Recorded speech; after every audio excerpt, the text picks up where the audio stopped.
기도하겠습니다. 하나님 아버지, 이 아침에 제게 말씀하시는 주님의 목소리가 그리워 제게 주신 말씀을 묵상하겠습니다. 그 말씀이 또렷하게 들리도록 성령 하나님 도와주시옵소서. 예수님 이름으로 기도합니다. 오늘 묵상할 말씀은 로마서 6장 19절로 23절 말씀입니다. 오늘 말씀 속에서 주님은 제게 어떤 말씀을 들려주셨을까요?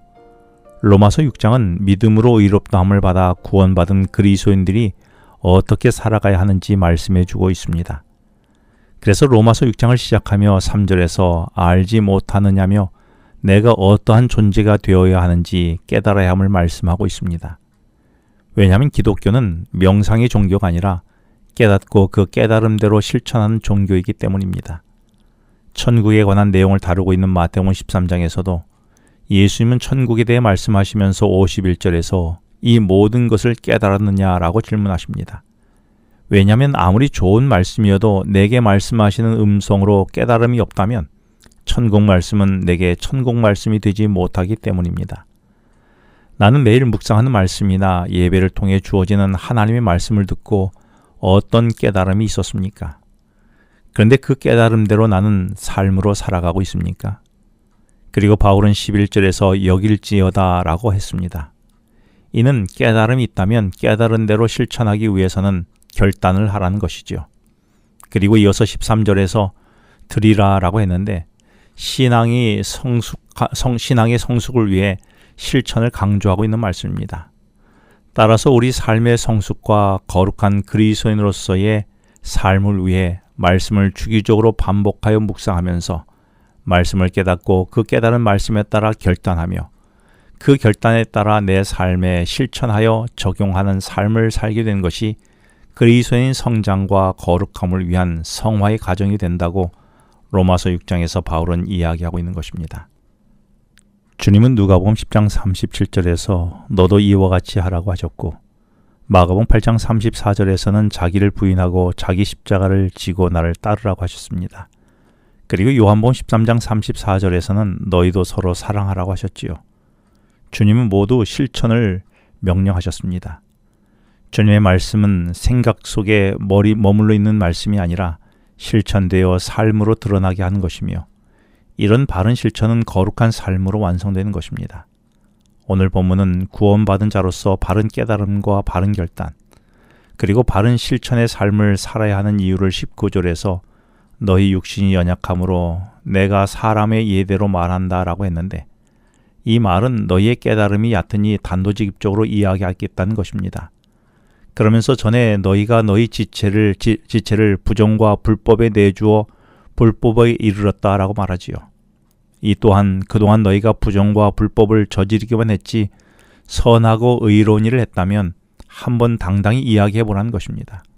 그런데 이 말은 예수를 믿지 않는 자에게 한 말이 아니라 예수를 믿는다고 고백하면서도 거룩한 삶을 살지 못하고 있는 나와 같은 그리스도인들을 향해 한 말이었습니다. 따라서 예수를 믿는다고 고백하면서도 거룩한 삶을 살지 못한다면 여전히 불의 속에 거하는 존재라는 것입니다. 그래서 바울은 강조하기를 이제는 너희 지체를 의의 종이 되도록 하여 거룩함에 이르라고 권면합니다. 오늘 내게는 어떤 결단이 필요합니까? 내 지체는 무엇을 위해, 누구를 위해 사용되어지고 있습니까? 그리고 무엇의 지배를 받는 종입니까? 나는 주님께 매여 주님의 지도와 관리를 받고 있습니까? 우리가 불법과 불의한 삶을 경계해야 하는 이유를 20절에서 그리고 21절에서 말씀하기를 그 마지막은 사망이기 때문이라는 것입니다. 불의와 불법의 삶이 지금은 쾌락이 있다고 해도 그 쾌락은 자기를 죽이는 쾌락인 것입니다. 만일 내가 그리스도 밖에서 불의한 방법으로 큰 재물을 모았다면 그 재물은 누군가의 피눈물일 것이며 만일 내가 예수님 밖에서 권세를 누렸다면 그것은 누군가를 짓밟는 결과일 것입니다. 그런데 그 마지막은 사망이라고 21절에서 말씀하신 것입니다. 그런데 만일 이런 불법에서 돌이켜 예수님 안에 머물게 되면 죄로부터 해방이 될 뿐만 아니라 하나님의 종이 되어 거룩함에 이르는 열매를 맺게 되므로 그 결과는 영생이라고 22절에서 말씀하십니다. 중요한 것은 소속입니다. 예수님 아니냐 아니면 예수님 밖이냐는 것이죠. 내가 처한 위치에 따라 사망의 열매인지 영생의 열매인지 그 최후에 맺히는 것이 달라진다는 것입니다. 그러면서 23절에서 매듭짓기를 죄의 삭은 사망이요 하나님의 은사는 그리스도 예수 우리 주 안에 있는 영생이니라고 했습니다. 여기서 주의해야 할 단어는 삭시라는 단어입니다. 헬라어로 옵소니온이라고 하는데 이는 군인이 받는 삭스를 의미합니다. 농부나 군인이 동일한 삭스를 받을 수가 있지만 그 의미는 다릅니다.